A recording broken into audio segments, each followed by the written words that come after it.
Buenas tardes. Bien, los que ya están puntuales, listos, vamos a comenzar la historia del papado, que es parte de la historia de la Iglesia cristiana. Debo decirles que todas estas enseñanzas ya están grabadas en formato MP3, para si quieren tener en su discoteca. Si tienen acceso a internet, ahí pueden descargar gratuito. Entonces, vamos sobre el papado, la historia del papado. Según la Iglesia Católica, que es la que reclama que ellos son los herederos del trono de San Pedro, ha habido 264 papas. Pero según la historia, hasta el 440 fue que se le llamó por primera vez al papa, o al obispo de Roma, se le llamó papa. En el 440, y este fue León I. Pero del año 67, que se ubica el primer obispo en Roma, hasta el año 190, hubo 12 obispos. ¿Sí? En ese lapso, no hay un registro en la historia o en los escritos de ellos, en los cuales estos líderes cristianos, en ese entonces llamados obispos, reclamaran supremacía sobre la iglesia. No hay absolutamente nada. Nadie puede decir, mira, esto lo escribió Clemente o Lino o Cleto, que fue uno de los, entre otros, ¿no? Entonces, en el año 190, Víctor I, repito, todavía no se llamaban papas. Él fue de los primeros que comenzó como a exigir o a proclamar que él era pues el principal de todos, ¿no? Pero resulta que los demás obispos en todo el imperio lo pararon en seco y le dijeron lo siguiente: mira, Víctor, tú ocúpate de tu iglesia y no nos quieras gobernar desde Roma. Así le dijeron. O sea, que le pararon el carro, ¿no? Pues, ¿qué te traes? ¿Qué te pasa? O sea, tú no puedes meterte a gobernar. Tú ocúpate de tu iglesia, porque él tenía su iglesia, ¿no? A la cual él pastoreaba. Entonces él empezó a decir, no, pues yo soy el obispo de obispos. Como ahora, no, yo soy el pastor de pastores y esas cosas, ¿no? Entonces le dijeron, no, tú tranquilo, tú ocúpate ya de tu gente y de tu congregación, Dios a ti te va a pedir cuentas y a nosotros de la nuestra. La prueba, como ya vimos en la clase pasada, es que el mensaje de las 7 iglesias en Apocalipsis, se ve pues que cada pastor gobernaba, junto con un grupo de ancianos, gobernaban las iglesias. Es así como corren los años y llegamos al año 218 con Calixto, así se llamó. Y este fue el primero de todos los obispos de Roma. Fíjate, ya estamos llegando al año 218. Y este fue el primero en citar Mateo 16:18, donde dice, tú eres Pedro y sobre esta roca edificaré mi iglesia. Él comenzó a citarlo y comenzó a reclamar que a mí se me hace que pues el obispo de Roma es el que debe de tener supremacía sobre todos, pero con una insistencia mayor. Resulta que Tertuliano, que era un abogado, era un filósofo y convertido al cristianismo, que después se convirtió en un defensor del evangelio, ya tenía mucha influencia en ese entonces, es llamado inclusive uno de los padres de la iglesia. Él le dijo en una ocasión, Tertuliano a Calixto le dijo, no, tranquilo, dice, tú no eres obispo de obispos. Ese título no existe, obispo de obispos, porque la Biblia habla de que Jesús es el príncipe de los pastores, es el obispo de nuestras almas. Entonces, en la Biblia no hay ese título de obispo de obispos, o pastor de pastores. Ahora en nuestros tiempos son los grandes apóstoles, pero escuchen, no les extrañe que al rato salga uno nombrando a otro, el Señor me está mostrando que tú eres apóstol de apóstoles. Pues es la pura megalomanía. ¿Sí saben lo que es la megalomanía? Es el deseo desesperado de tener poder y control de todo y sobre todos.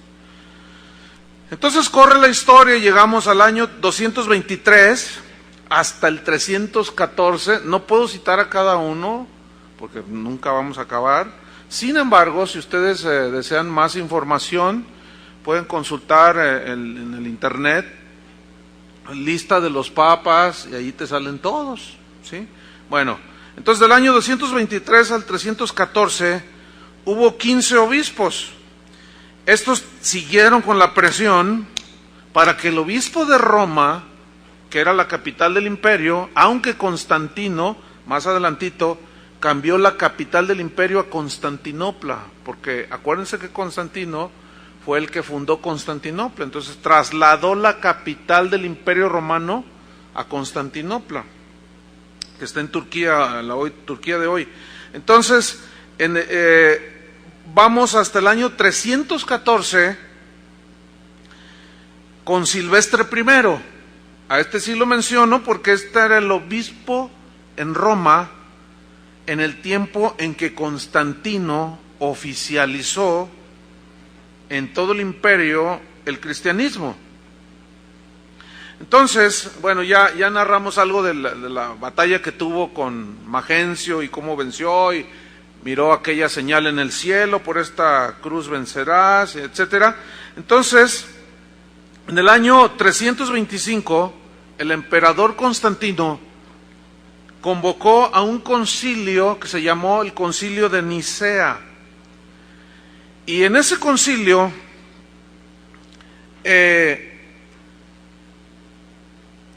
un concilio es que todos los obispos o los líderes principales de la iglesia se juntan para conciliar ciertas herejías o desavenencias que había en la iglesia.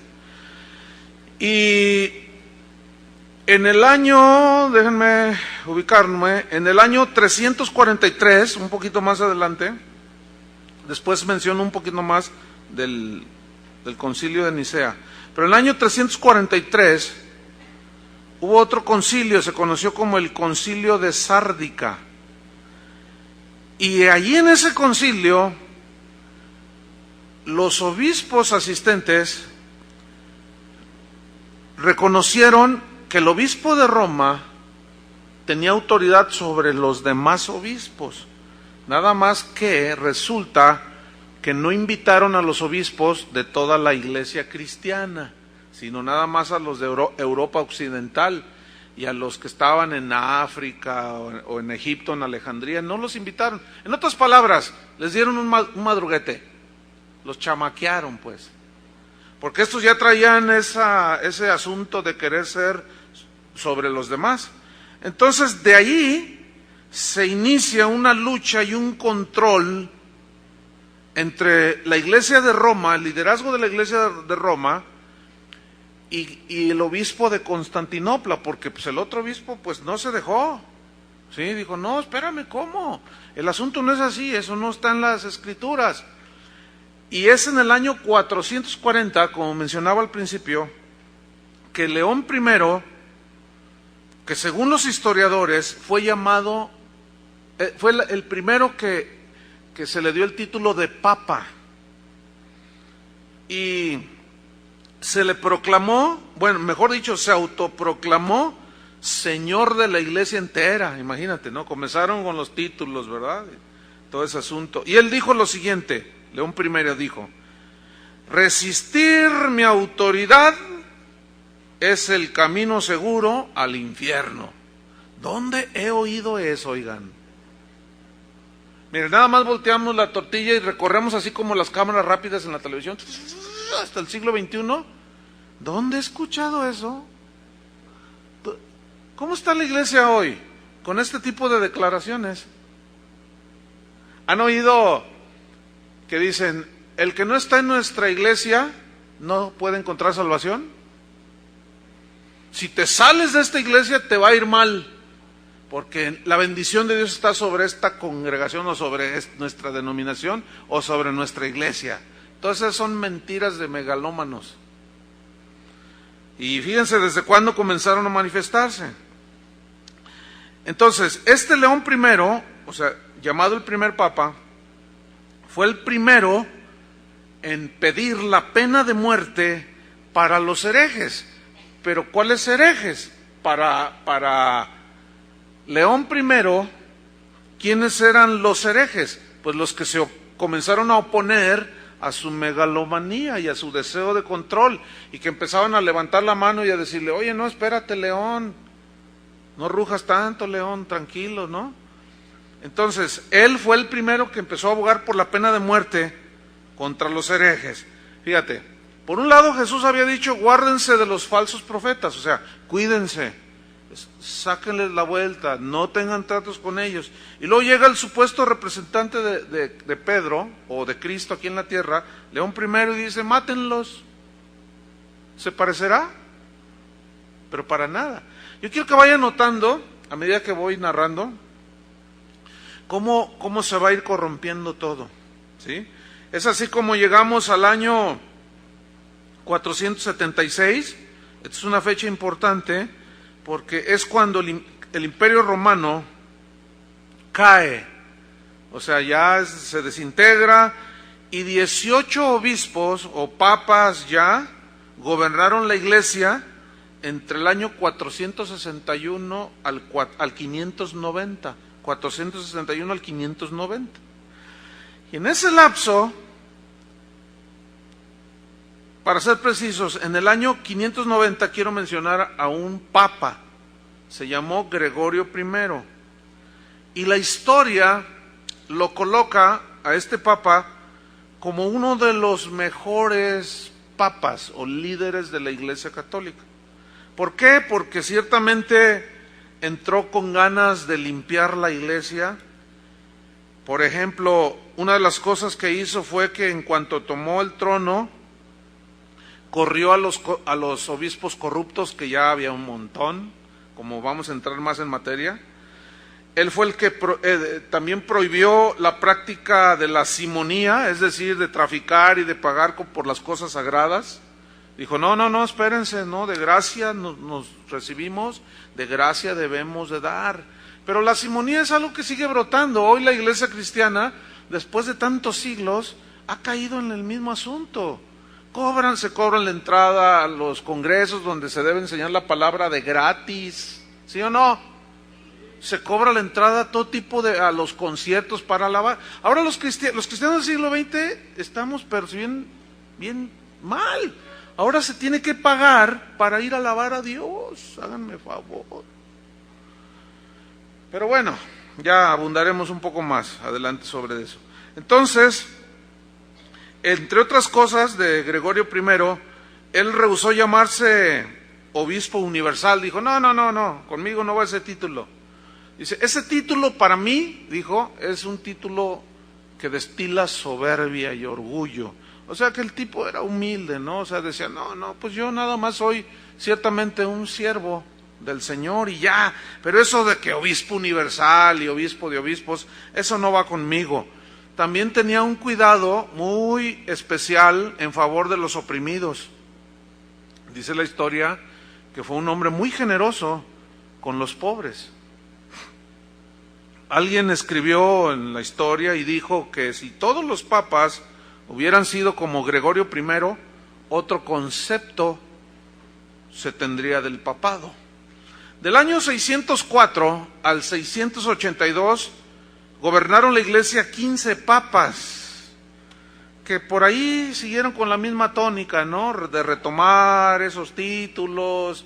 Empezó el espíritu soberbio a manifestarse todavía un poco más, en fin, hasta que llegamos al 683 con el Papa León II. Este dijo acerca de uno de los papas que le antecedieron, que se llamó Honorio I, dijo, ese Honorio que me antecedió algunos años atrás, ese es un hereje, lo que pasa es que no le caía bien.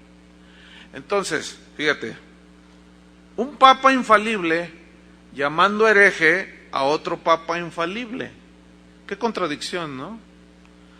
La pregunta es, ¿qué tan infalibles son? Bueno, llegamos al año 684 hasta el 752, donde gobernaron 12 papas. Les repito que para que ustedes tengan más información, entran en internet o en alguna de las diccionarios como el de selecciones, la Enciclopedia Británica, traen los nombres de todos los obispos y los papas, que la Iglesia Católica ya dice que todos son papas, pero en fin. Entonces, en el 752 sube al trono Esteban II, y recibió para él, o sea, como dueño, todo el territorio, o casi todo el territorio de Italia, de manos de un rey llamado Pipino. ¿Quién fue Pipino? Fue el papá de Carlomagno, ¿sí? Que fue uno de los reyes más esplendorosos de aquel tiempo. Y el asunto es que ahora el papa ya no solo gobernaba la iglesia, sino se comenzó a ser terrateniente, porque ahora era dueño de inmensas extensiones de tierra, y comenzó el dominio terrenal del Papa a partir de Esteban II. Bien, en 757 al 795, otros 3 papas gobiernan con la misma tónica, ¿no? Acumular riquezas, ser dueños de tierras, etcétera. Ustedes saben que la Iglesia Católica aquí en México, hasta antes de Benito Juárez, era la dueña de todo, de las conciencias y de todo. ¿De veras? Por eso Benito Juárez, con las leyes que él impuso en aquel tiempo, despojó a la Iglesia Católica del dominio de la curia romana. Por eso no lo quieren a don Benito Juárez. Sigamos hasta el año 795, donde aparece León III.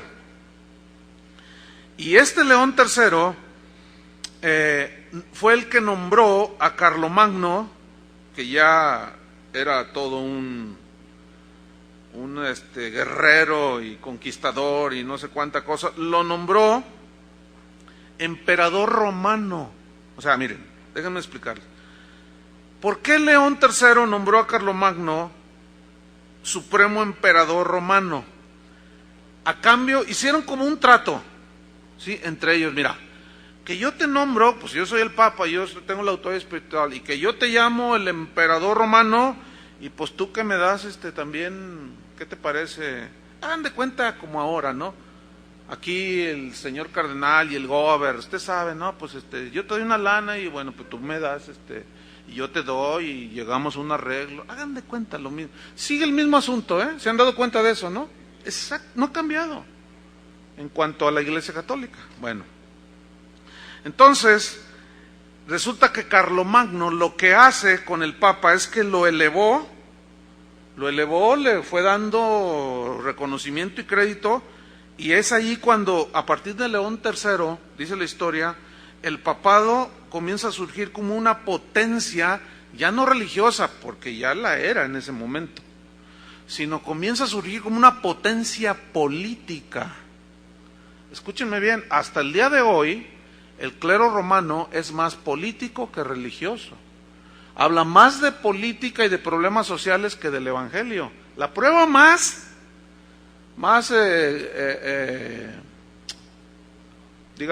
contemporánea, o la última prueba es, vean la visita del Papa en los Estados Unidos.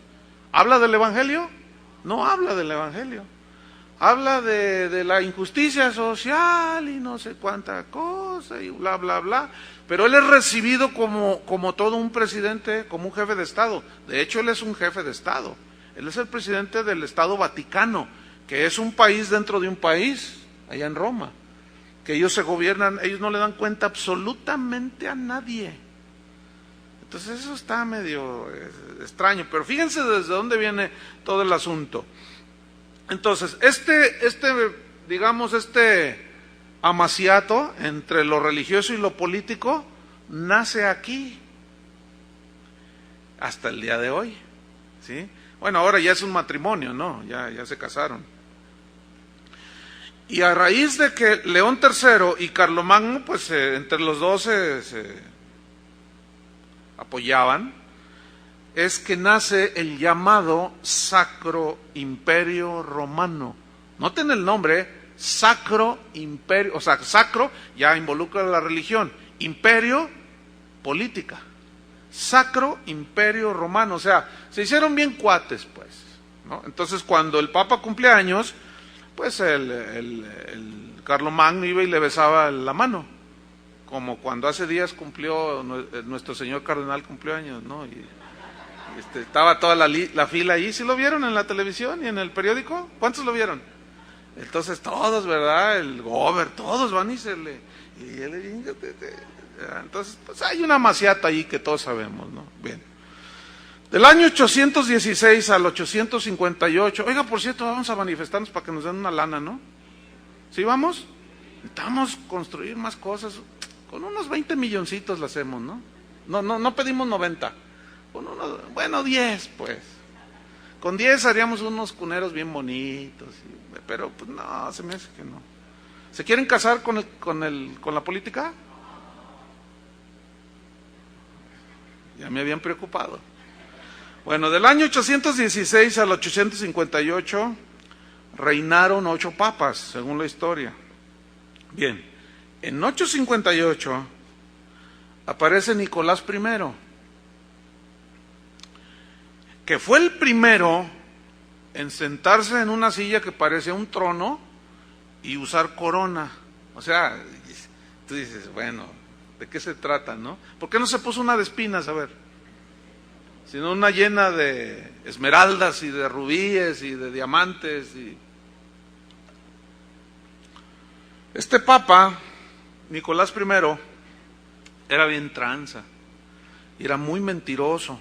Fíjense que él fue el que dio a conocer un documento que se conoció como la donación de Constantino. Estamos hablando del 323, ya habían pasado casi 500 años. Entonces de pronto Nicolás I dice, no, pues me encontré un documento que era tesoro de la iglesia y se conoce como, se llama la donación de Constantino. ¿En qué consistía ese documento? Según ese documento, Constantino entregaba al papado todas las provincias occidentales donde se reconocía a la iglesia. O sea, no, la ambición, no pueden con ella, ¿no? Después se comprobó, siglos después, posteriormente, de que ese documento era ficticio, no era válido, no era genuino, lo inventó el tipo para tener más riquezas y riquezas, en fin. Llegamos al año 869, donde el cristianismo sufre la primera división. Algunos creen que la Reforma fue la primera división, pero no. En 869 resulta que el obispo de Constantinopla y de Roma se peleaban la supremacía, porque también el de Constantinopla le entró al asunto, y en este año, en 869, se celebró el último concilio, y a partir de entonces se separa parte de la iglesia cristiana, y esa iglesia se le conoce como la iglesia griega ortodoxa, que tomó su mayor número de miembros. A la actualidad son unos 250 millones aproximadamente, que están situados sobre todo en Europa oriental y en parte de Asia. Pues hay en Grecia hay muchos ortodoxos griegos, en Turquía, etcétera. Y hasta la fecha ellos mantuvieron un poco más puro, volviendo, su argumento de la división es que se habían apartado los obispos de Roma de las verdades esenciales de la Biblia. Ciertamente ellos guardaron muchas verdades, ellos ya no tenían imágenes, nada más puras como pinturas. Ellos se visten de negro, los obispos, ¿los han visto? Ellos usan barba grande, tipo profeta del Antiguo Testamento, y unos gorros, pues más o menos por allí, en cuanto a vestimentas, más o menos por ahí iba el asunto con los romanos. Pero ellos sí eran un poco más celosos de las verdades fundamentales del cristianismo, ¿sí? Entonces ellos no adoraban pues imágenes, entre otras cosas. Bien, llegamos al año 867 hasta el 1050, 867 hasta el 1050. Este periodo fue el periodo negro del papado, según los historiadores. Y es un periodo de casi 200 años, en el que se le llama la medianoche de la edad oscura. Otra vez lo voy a repetir. La medianoche de la edad oscura. Lo más, digamos, las más densas, la oscuridad en una noche es a medianoche. ¿Sí?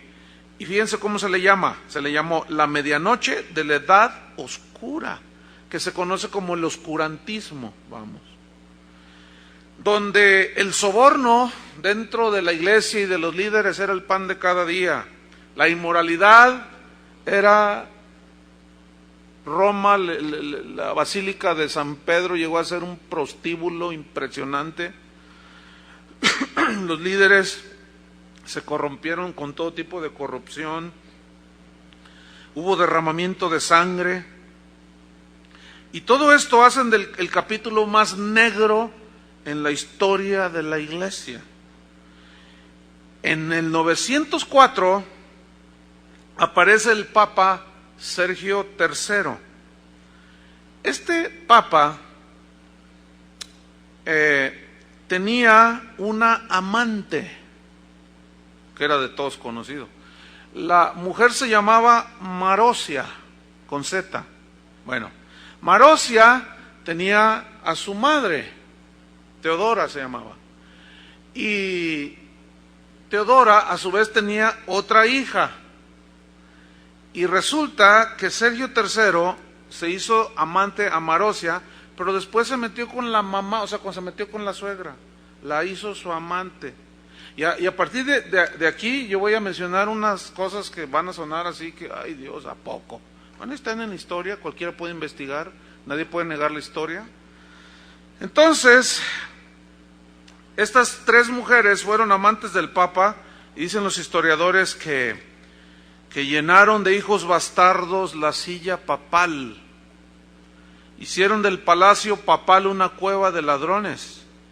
Y la historia llama a este periodo el reinado de las rameras. ¿Por qué? Porque esas mujeres eran las que ponían a sus hijos que tuvieron del Papa, los hacían papas. Impresionante lo que sucedió. Es decir, en el 914 sube al trono papal Juan X. Ahora, ¿quién lo nombró? No hubo un concilio de cardenales como ahora que dicen que toda la vida... Eso es mentira. La historia no puede ser negada. ¿Qué sucedió? Teodora lo nombró papa, o sea, su mamá. Digo, pues ahora tú vas a ser el papa, mi hijo, le dice. Entonces el otro, pues sí, había lana, había todo, podían hacer lo que querían, en fin. Esta mujer también nombró a otros tres de sus hijos, los nombró papas, y fue León VI, Esteban VII y Juan XI. Bien. En el año 955, brincándonos un poquito, llegamos a Juan XII precisamente. Y Juan XII, era nieto de Marozia, es decir, hijo del Papa Sergio III. Ahora, déjenme decirles, ustedes saben que los mismos papas pusieron el celibato, ¿no? Entonces, ¿cómo está que tenían hijos y así abiertamente? Pues ahí está la historia. Era una corrupción impresionante. Bueno, pues Juan XII era un violador de jóvenes vírgenes, pero no solo de jóvenes vírgenes, de viudas. Dice la historia que convivió como hombre y mujer con una de las concubinas de su papá, el Papa. Bueno, hizo del palacio papal, dice la historia, un prostíbulo. ¿Saben cómo murió Juan XII? Fue apuñalado por el esposo de una de sus amantes, que no soportó el engaño de su esposa con el Papa, imagínense. Oye, pues que tu esposa anda con otro hombre, ¿quién? ¿Con quién? Pues a lo mejor él se imaginó con el lechero, no sé, ¿no? Y no, pues el Papa es el que anda con él. El Papa, ¿cómo el Papa? Pues que no es el representante de Cristo. Pues sí, pero pues anda con tu mujer. Entonces dice la historia que se fue y lo asesinó ahí en el palacio papal. Bueno, llegamos a Bonifacio VII en el 984.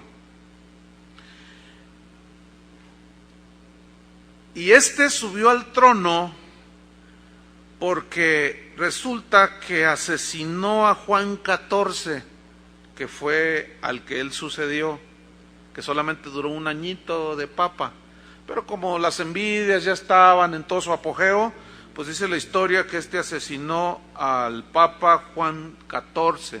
Ahora, cuando ustedes consulten la enciclopedia y quieran ver la lista de los papas, en algunos son omitidos algunos nombres. En otras enciclopedias o en otras información traen asteriscos. Entonces tú te miras abajo y el asterisco dice antipapa.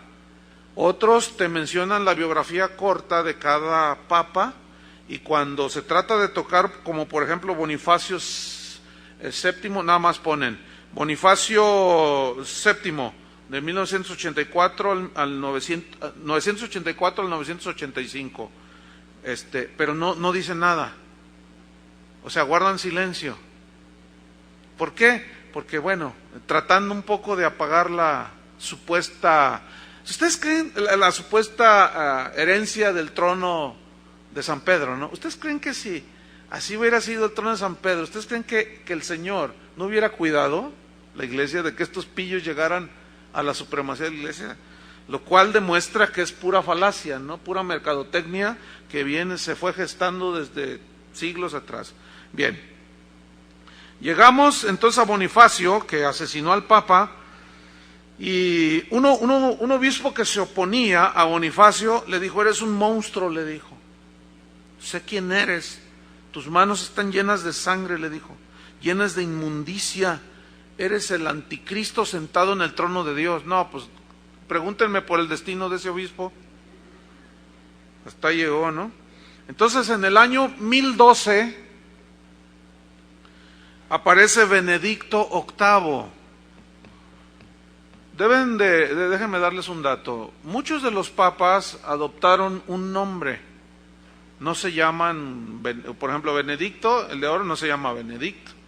Ni Paulo VI, ni se llamaba Paulo, ni Carol, ni, ¿cómo se llamaba Juan Pablo II se llamaba Juan Pablo II, se llamaba Carol. Entonces, Benedicto XVI, que es el que está actualmente, lo adoptó, pues yo me imagino, pienso por lo que he leído en la historia, porque los benedictos los anteriores a él eran bien pillos, entonces como tratando ahí de levantar un poquito, ¿no? Total, Benedicto VIII, en el año 1012, dice la historia que compró el papado. O sea, yo quiero ser papa, pero cuando queda vacante por la muerte del antecesor, dijo, no, pues ¿cuánto vale? Y lo compró, pero o sea, con dinero. Dice la historia que ese dinero le dijeron, pues te cuesta tanto, y el dinero lo obtuvo de sobornos, porque en ese entonces Benedicto pues era muy influyente. Acuérdense que ya tenían poder político, tenían tierras y comenzaba a sobornar, entonces juntó toda una cantidad impresionante de dinero y le entregó. ¿A quién le entregó? A las familias que controlaban el papado. Toda una corrupción, hermanos, impresionante. Bien, llegamos al 1024 y aparece Juan XIX, que para variar también compró el papado con una buena lana. Llegamos al año 1032 y aparece Benedicto IX. La particularidad de este papa es que cuando fue ascendido al trono tenía 12 años de edad. O sea, venga niño, usted va a ser ahora el papa. Entonces sentaron a la papita ahí en el trono. Qué ridículos, qué increíble, hermanos. Ahora, ¿qué dice la Biblia respecto a los líderes? Que no deben de ser un neófito. Se debe ser alguien maduro en la palabra de Dios, nacido de nuevo con conocimiento. Imagínate dónde estaban.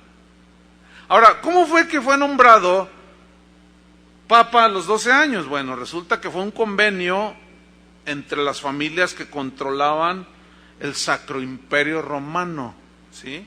Entonces, bueno, pues que subimos a Benedicto, le ponemos Benedicto noveno, y bueno, pues yo te doy las tierras de acá, entonces todos los impuestos de allá, de aquel país, de X, etcétera, van a tus arcas, tú déjanos esta parte, entonces, pero déjanos que Benedicto noveno, pues sea el papa. Entonces a los 12 años fue un tremendo papa. Bueno, dice la historia que este Benedicto noveno sobrepasó en maldad a Juan XII, que fue el que fue asesinado con la amante. Dice la historia que fue terrible. Este era un asesino, era un matón, adulteraba en pleno día, dice la historia. Dice que robaba a los extranjeros que llegaban a Roma. Era como el cabecilla de la... hagan de cuenta los de Tonalá. O sea, el presidente municipal, el cabecilla de todos los bandoleros de... impresionante. Entonces, había como pues un grupo que se dedicaba a que todos los que llegaban a Roma a visitar la basílica y todo eso, pues allá afuera de la ciudad, ahí los venadeaban y les quitaban todo, y era terrible el tipo.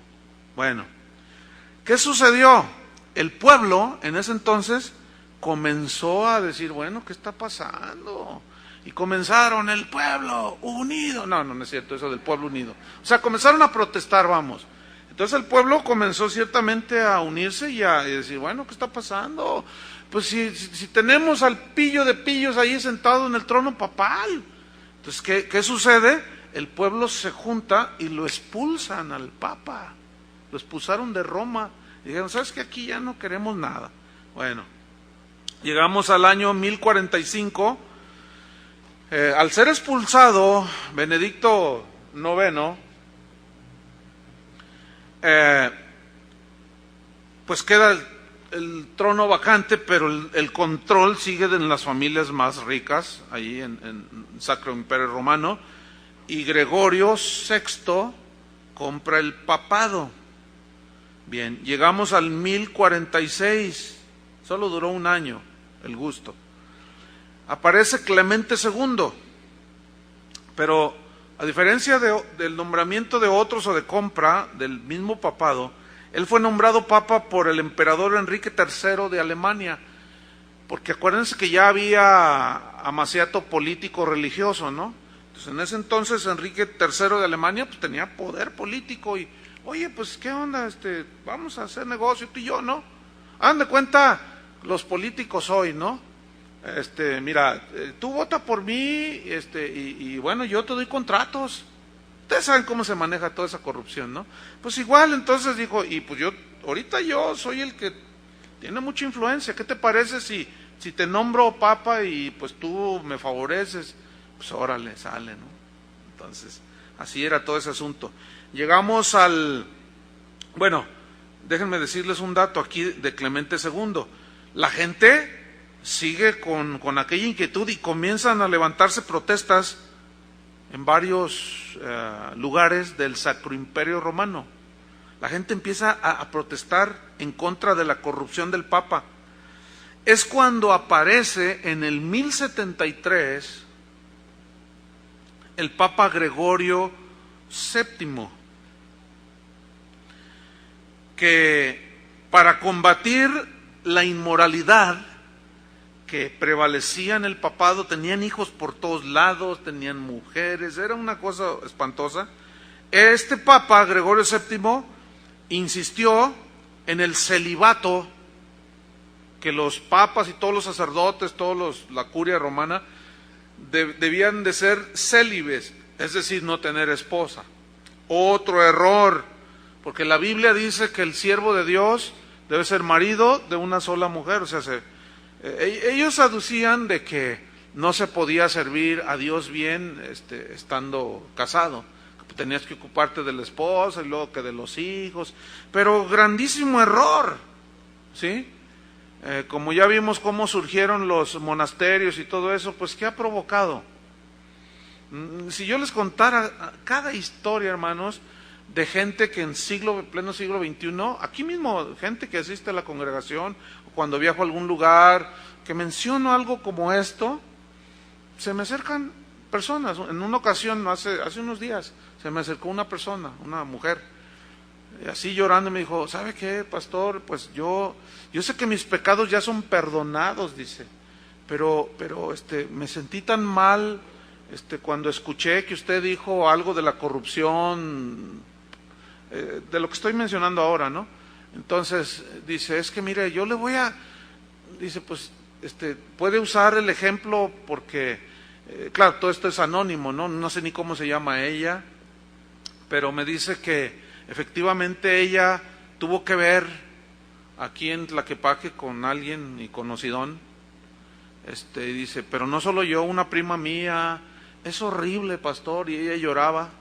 Yo le dije, bueno, pues ya olvídalo, o ya, ¿tú crees que tus pecados han sido perdonados? Sí, pastor, pero me siento tan mal, a la vez me da coraje. Bueno, ya, tranquila, ya saliste de todo de toda esa corrupción. Dice, pues gracias a Dios. Bueno, pues ya ve en paz, hija mía. Sí, ya.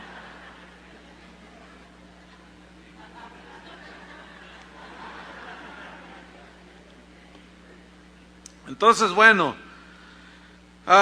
resulta que Gregorio VII, pues luchó contra la venta de los puestos eclesiásticos. Dijo, no, espérenme, es por llamamiento de Dios. O sea que de cuando en cuando surgía uno que otro por ahí que defendía las verdades del Evangelio, y fue uno que hizo sus intentos, pero resulta que Enrique IV lo expulsó de Roma porque dijo, no, no me simpatiza, no me conviene, nos está echando abajo el negocio. ¿Qué pasó? ¿Me está haciendo infiel? Tenemos un amaciato con la religión. Pues ¿cómo? Acá los políticos, los reyes, y ahora tú me estás diciendo que no se venden los cardenalatos, que no se venden los obispados. Dice, no, y eso a nosotros nos representa pues pérdida. Entonces patitas para afuera le dio. Llegamos a Inocencio III, en 1198 aparece este papa, Inocencio III. Dice la historia que fue el papa más poderoso que ha existido. En toda la historia de los papas fue el más poderoso. Bien, Inocencio III fue el que se autonombró el vicario de Cristo. La pregunta es, ¿qué significa vicario? Vicario viene del latín, que significa uno que se pone en lugar de otro. ¿Qué significa entonces el vicario de Cristo? Que Inocencio III lo que dijo en pocas palabras fue, yo estoy en la tierra en lugar de Cristo. Vámonos. Megalómano más grande dentro de la iglesia, de historia de la iglesia cristiana, no ha existido que con esos títulos. También se autonombró Supremo Soberano de la Iglesia. Soy el Supremo Soberano. ¿Saben lo que quiere decir soberano, no? Que nadie está encima de él. Que él es el que decreta, el que hace y deshace. Pero no solo dijo yo soy soberano de la Iglesia. Dijo soy soberano de la Iglesia y del mundo. ¡Ay! No, estos cuates. En fin. Entre otras cosas, Inocencio III dijo que él tenía el derecho, dado por Dios, de poner reyes y quitar reyes, poner príncipes o quitarlos. Dijo que todas las cosas en la tierra, escuchen lo que dijo, todas las cosas en la tierra, en el cielo y en el infierno, están sujetas al vicario de Cristo. ¡Wow! Entonces todo el montón de ignorantes ahí viéndolo, al Señor sentado en su trono, pero para ese entonces la Biblia ya era un libro cerrado, no solo cerrado, sellado, y no solo sellado, como vamos a ver posteriormente, los mismos papas prohibieron bajo pena de muerte leer las Escrituras. ¿Por qué creen? Porque querían mantener, como cualquier cacique chapaneco, quería mantener en la ignorancia a la gente, porque la gente mientras más ignorante es más fácilmente manipulable. Vamos a voltear la tortilla un poquito, así. Y vámonos rápido al siglo XXI. Hay un montón de caciques hoy que mantienen en la ignorancia a las ovejas. Mientras más ignorantes son las ovejas y no les enseñan la palabra de Dios, son más fácilmente manipulables. Les voy a contar algo que me contó una señora. Dice, ay pastor, Dios tuvo misericordia de mi alma, dijo. ¿Por qué, hermana? Dice, pues yo caí en un ministerio de esos de milagreros, dice. ¿Y sabe? Dice, pues a mí yo me maravillé con los milagros que estaba haciendo un tipo allí, un guatemalteco. Ahí en la plataforma y un despliegue de poder y yo, wow, qué tremendo. Bueno, pues me salí de la iglesia donde yo estaba, dice. Esta señora vino el fin de semana, es del Distrito Federal, y dice que se empezó a reunir en una iglesia donde no predican la Biblia, pero siempre hay milagros y la Biblia ahí la llevan todos, ¿no? Y el pastor sube al púlpito, Éxodo 20, no sé qué, y lo lee y predica cualquier cosa. Entonces mantiene a la gente en ignorancia. Y si sabe qué, pastor, dice, le voy a decir algo, usted a lo mejor, porque yo lo oigo por internet, dice. Era una señora cibernética, como de 60 años. No, y luego me dice, mire, la señora que está allá, está una viejita allí, y me hace la viejita así, dice, esa es mi mamá. Dice, y ella también lo oye por internet, porque ella vive aquí en Guadalajara. Dice, pero pues como ya está bien viejita, pues ella tiene ahí su computadora, ahí está la viejita. Qué linda, ¿no? Entonces dice que dice, yo sé que usted lo que dice, porque yo lo escucho por internet, dice, pues déjeme decirle, pues, ¿qué cree que dijo ese magnate eclesiástico contemporáneo? Que hasta jet posee. Dijo, a ver, todas las hermanas, esto fue en la Ciudad de México, dijo, todas las hermanas, le voy a decir como ella me dijo, todas las gordas pónganse de pie. yo nada más estoy, me da permiso de contarlo, dice, sí, cuéntenlo. Bueno, todas las gordas pónganse de pie. Entonces, sí, vamos, porque tengo una revelación, este tipo tiene unas revelaciones impresionantes, ¿no? Entonces, no, pues las hermanas, pues así, bien bendecidas, pues se pusieron de pie, ¿no? Entonces les dice, ¿qué talla quieres ser tú? Le pregunta una. Entonces dice, no, pues 9, dice. ¿Y tú qué talla quieres ser? No, pues yo un poco, pues 11 todavía, ¿verdad? Y yo 7. Y ahí está, bueno, la talla que tú quieras ser, Dios me dijo, esta revelación es para ustedes. Compra el vestido de la talla que tú quieras ser. Fíjate nomás qué manipulaciones tan aberrantes. ¿No? Yo la cuento así medio, así que da risa, pero por dentro estoy ardiendo de coraje contra estos tipos. Bueno, total dice, bueno, tú vas a ir a comprar tu vestido de la talla que quieres estar y lo cuelgas ahí. Entonces, en cierto momento tú vas a poner el vestido allí y le vas a hablar al vestido y lo vas a amenazar y le vas a decir, vestido, voy a entrar dentro de ti, lo decreto, lo digo, lo confieso, porque yo soy una sierva de Dios. Pero escúchenme bien, hermanos, ¿por qué y yo le dije, ¿y usted qué hizo? Pues le hablé al vestido. ¿Y qué talla? Pues yo, pues 11, pastor.